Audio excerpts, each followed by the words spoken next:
안녕하세요. 경제적 자유를 꿈꾸는 삼전 장기 투자라는 삼전 불패입니다. 선접해 가지고 여러분, 오늘 이번 시간 벌써 두 번째 시간이 되겠는데요. 여전히 우리 삼전불패 가족분들도 아시다시피 현재의 증시는 변동성 장세에 따라 증시가 상승을 하다가도 다시금 하락장으로 이어지고, 하락장으로 이어지다가도 다시금 폭등장을 일으키는 정말 알다가도 모를 그러한 주식시장 변동성 장세가 이어지곤 있지만, 이러한 어려운 주식시장 속에서도 우리 삼전불패 가족분들의 투철한 마인드 가치에 따라 꾸준히 장기 투자 이어가시느라 정말 너무나도 수고가 많으십니다. 사실 증시가 상승을 하든 하락을 하든 우리는 꾸준히 주식수를 모아가는 것이 정말 중요한 시점이라고 볼 수가 있겠고, 현재는 주식 수량을 모아가는 이 집중을 함에 따라 장기 투자를 이어가면 정말 큰 행복으로 다가온다라고 말씀을 드릴 수가 있겠습니다. 그래서 우리 사실 주식 투자하는 이유는 돈을 벌기 위해서 주식 투자하는 거잖아요. 근데 이 돈을 만드는 시스템을 우리가 구축을 하지 않는다면 평생 죽을 때까지 노후 준비를 하지도 못하고 일만 하다가 결국에는 어떻게 보면 조금 힘든 삶을 살아갈 가능성이 상당히 높다라고 말씀을 드릴 수가 있겠습니다. 그래서 점점점 물가 상승률도 14년 만에 지금 5.4%까지 치솟아 올랐기 때문에 주식 투자는 필수적이라고 볼 수가 있겠습니다. 특히나 21세기 들어와서는 이게 더욱더 심해졌어요. 그렇기 때문에 오늘도 삼성전자 미래성장 동력과 마인드 가치에 따라 좀 이러한 부분을 말씀을 드리기에 앞서 구독과 좋아요 한 번씩 꼭 부탁드리겠습니다. 그리고 댓글로 간단한 출첵 또는 간단한 코멘트, 그러니까 간단하게 인사 정도만 한 번씩 해주신다면 저에게는 정말 큰 힘이 됩니다. 그래서 저는 우리 삼전불패 가족분들과 소통의 장을 만들어 나갔으면 좋겠습니다. 그래서 이렇게 좀 말씀을 드리고요. 어쨌거나 삼전불패 가족분들, 우리가 이제 투자하고 있는 삼성전자 이제 증시 향방에 따라서 지속적으로 상승과 하락, 변동성 장세가 이어지고 있잖아요. 갑자기 상승을 하다가도 폭락장으로 이어지고, 그러면 막 우울해 있어요. 또 그러다가도 다시금 갑자기 폭등장을 불러일으키고, 이러한 증시를 변동성 장세라고 볼 수가 있는데요. 어쨌거나 우리 삼전불패 가족분들은 개미 투자자들도 마찬가지입니다. 나의 자산의 가치를 끌어올리기 위해서 지금 장기 투자를 하고 있는데, 대다수 우리 삼전불패 가족분들은 우리 어머님 아버님이 대다수 좀 한 70% 정도 지금 차지를 하고 있습니다.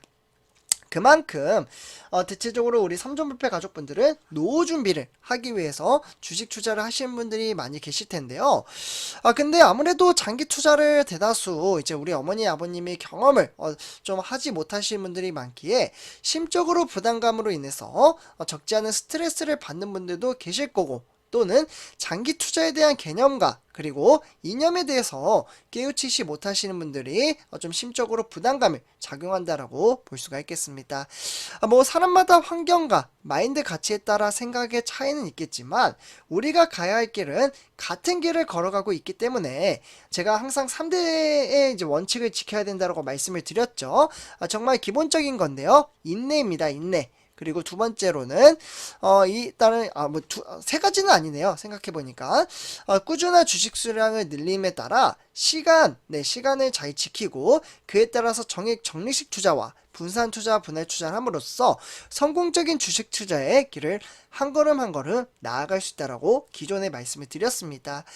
그렇기 때문에 우리는 한 주라도 매수를 하더라도 조금 더 싸게, 그러니까 주가의 하락은 줍줍의 기회다, 이렇게 좀 말씀을 드렸고요. 그에 따라서 수량을 모아가야 할 시기라고 보시면 좋을 것 같습니다. 결국에는 이 수량을 모아감에 따라 어느 순간 외인들의 수급이 들어오게 된다면 증시는 다시금 정말 폭발적인 상승장을 보여준다라고 말씀을 드릴 수가 있겠습니다. 그래서 다만 그 시기가 언제인지 우리가 모르기 때문에 장기 투자를 한다라고 볼 수가 있겠고, 그래서 선주패 가족분들, 제가 오늘 이번 시간 이 외인들의 수급이 언제 들어오느냐, 그 전망치를 한번 좀 말씀을 드리도록 하겠습니다. 그래서 정말 중요한 내용이니까 영상 끝까지 한번 시청 부탁드리겠습니다.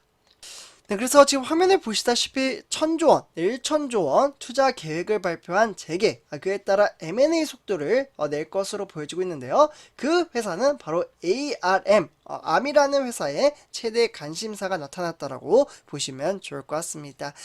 그러니까 미래의 먹거리 육성과 이제 신시장 개척을 위해서는 그동안 비축해 놓은 실탄, 그러니까 현금성 자산을 바탕으로 공격적인 횡보에 나설 것이라는 분석이 나오고 있습니다. 그래서 지금 선주표점은 2016년도죠. 네, 요 기점으로 봤을 때 미국 자동차 전장 사업, 그러니까 삼성전자가 하만이라는 회사를 인수를 했었죠. 네, 요 부분은 제가 방송을 토대로 좀 많이 말씀을 드렸었는데요. 이 하만을 인수한 이후에는 사실상 M&A가 진행된 게 없었다라고 보시면 좋을 것 같습니다. 그래서 이 부분은 좀 기본적인 내용이고요. 그렇기 때문에 M&A 속도는 점차 빨라질 것으로 보여지고, 이번에는 정말 여러 차례 대형 M&A를 예고해왔던 삼성전자 같은 경우에는 실제로 한종희 삼성전자 부회장이 M&A를 진행 중에 있다라고 발표를 하기도 했습니다. 어떻게 보면 공표를 좀 했죠. 네, 그래서 이러한 가운데 결국에는 이재용 삼성전자 부회장이 이번 이제 6월 7일, 네, 그러니까 내일부터죠. 내일부터 6월 18일까지. 그러니까 대략적으로 한 2주 정도 되겠네요. 네, 2주가량. 이렇게 출장에 좀 나선다라고 보시면 좋을 것 같고요. 이재용 부장은 제가 이제 방송에서도 어제 좀 말씀을 드렸어요. 네덜란드, 그러니까 슈퍼을이라는 회사죠. ASML이라는 회사에 좀 처음으로 방문을 할 것으로 보여짐에 따라 극자외선 EUV 노광장비 공급 문제를 논의할 것으로 보여지고 있습니다. 그래서 네덜란드에 그동안 삼성의 유력 M&A 대상 후보로 꼽혀왔던 차량용 반도체 업체인 NXP 회사죠. 요 회사가 있는데, 그리고 독일에는 뭐 여러가지 회사가 있습니다. 반도체 기업인 인피니언, 영국에는 반도체 설계 팹리스인 암이라는 회사가 있다라고 볼 수가 있겠고, 요 암이라는 회사에 이재용 부회장이 네덜란드 이제 요 두 국가를 차지할 가능성이 상당히 크다라고 보시면 좋을 것 같습니다. 특히 영국에 본사를 둔 이 암이라는 회사는 요즘 M&A 시장에서 가장 뜨거운 매물이라고 보시면 좋을 것 같은데요. 왜 이 암이라는 회사가 각광을 받고 있느냐? 그게 좀 중요하겠죠. 그러면 일단 일본 소프트뱅크가 대주주인 암 같은 경우에는 삼성전자와 애플, 그리고 퀄컴, 이런 대형 업체들이 개발 판매하는 애플리케이션 프로세서라는 AP, 네, 요 AP 반도체 설계 핵심 기술을 다수 보유한 회사라고 보시면 좋을 것 같습니다. 그렇기 때문에 소프트뱅크는 2020년 9월달 미국 반도체 기업 엔비디아에 암이라는 회사의 최대 400억 달러, 네, 그러니까 무려 500조가 되겠네요. 이 500조, 500조, 죄송합니다. 50조입니다. 그래서 50조에 이제 매각을 하려고 했으나 각국의 규제 당국의 반대로 무산이 됐고요. 결국은 이후에는 인텔이나 퀄컴, SK 하이닉스 등 암이라는 지분 인수 의사를 밝혔다라고 보시면 좋을 것 같습니다. 그러다 보니 암이라는 회사는 몸값이 점점점 커졌다라고 볼 수가 있겠고, 그러다 보니 많은 회사들이 이 암이라는 회사를 지금 인수하기 위해서 정말 부단한 노력을 하고 있다라고 보시면 좋을 것 같습니다. 결국에는 어떻게 보면 삼성전자는 1분기 말에 현재 현금성 자산에 이 50조라는 금액이니까 지금 한 대략적으로 삼성전자는 124조 정도를 보유를 하고 있거든요. 124조. 충분히 그러면 인수를 할 수 있는 이제 돈을 가지고 있다라고 보시면 좋을 것 같고요. 네, 그래서 미래 먹거리로 육성하겠다라는 계획인 만큼 이 암이라는 인수전에 뛰어들 가능성이 상당히 크다라고 보시면 좋을 것 같습니다. 결국은 삼성전자 124조의 현금 자산이 있긴 하지만 앞으로 5년간 450조죠. 450조 원의 투자 계획을 내놓으면서 고성능, 저전력, AP, 이러한 필요한 팹리스 시스템 반도체의 경쟁력을 확보할 것으로 보여지고 있습니다. 결국은 이재용 부장은 최근에 투자 계획에 대해서는 목숨을 걸고 하는 것이라고 이야기할 정도로 정말 심려를 기울이고 있다라고 보시면 좋을 것 같습니다. 사실 어떻게 보면 삼성전자 입장에서는 좀 절박한 상황일 수도 있다라는 생각이 들기도 하네요.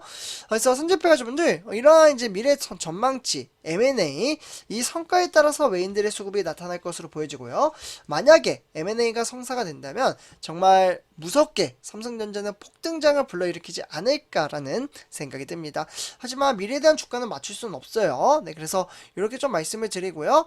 우리는 이 미래의 전망치를 바라보고 꾸준히 주식수를 모아가는 시점이라고 말씀을 드림에 따라 이번 영상 마치도록 하겠습니다. 그래서 선지표 가족분들 이렇게 전체적인 시황과 업황에 대해서 말씀을 드렸고요. 오늘 하루도 행복한 하루 보내셨으면 좋겠습니다. 그래서 저는 이제 자전거를 구매하러 좀 가도록 하겠습니다. 네, 선지표 가족분들 오늘 하루 화이팅 하세요.